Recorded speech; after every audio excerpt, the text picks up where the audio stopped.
السلام علیکم ناظرین، میں ہوں عمار خان یاسر. ہمارے ساتھ موجود ہیں علامہ ہشام الہی ظہیر صاحب. بہت شکریہ سر. علامہ صاحب، عوام بہت پریشان ہے، ہسپتال بھرے پڑے ہیں، تو دین اسلام میں کون سی ایسی دعائیں ہیں، وظائف ہیں جن سے عوام کی پریشانیاں دور ہو سکتی؟ سب سے بڑی جو انسان کو ہوتی ہے کہ وہ اس پریشانیوں کی وجہ سے ایسے ایسے لوگوں کے پاس جاتا ہے کہ وہ دین کا بھی نہیں رہتا، ایمان کا بھی نہیں رہتا. دنیا تو اس کی گئی.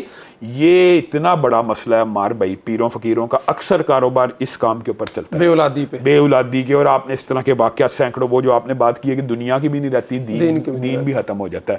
یعنی ایک ایسی انسان کے اندر ایک یہ اولاد ہے نا، وہ اولاد کی خواہش ہوتی ہے کہ وہ انتہائی نیگیٹو عمل کرنے کے اوپر بھی عورتیں تیار ہو جاتی ہیں. تو اس کا نہایت مجرب وظیفہ ہے ربی لا تذرنی فردم وانت خیر الوارثین. اور اس کے ساتھ کوئی بندہ 10 مرتبہ یعنی 10 تسمیہ استغفر اللہ کی نکال لینا تو قرآن پاک کی آیت ہے، اللہ نے کہا فَقُلْتُ اسْتَغْفِرُوا رَبَّكُمْ إِنَّهُ كَانَ غَفَّارًا يُرْسِلِ السَّمَاءَ عَلَيْكُمْ مِدْرَارًا وَيُمْدِدْكُمْ بِأَمْوَالٍ وَبَنِينَ. تو بیٹے اللہ تعالیٰ استغفار کی وجہ سے اللہ کہہ رہا ہے میں دیتا ہوں.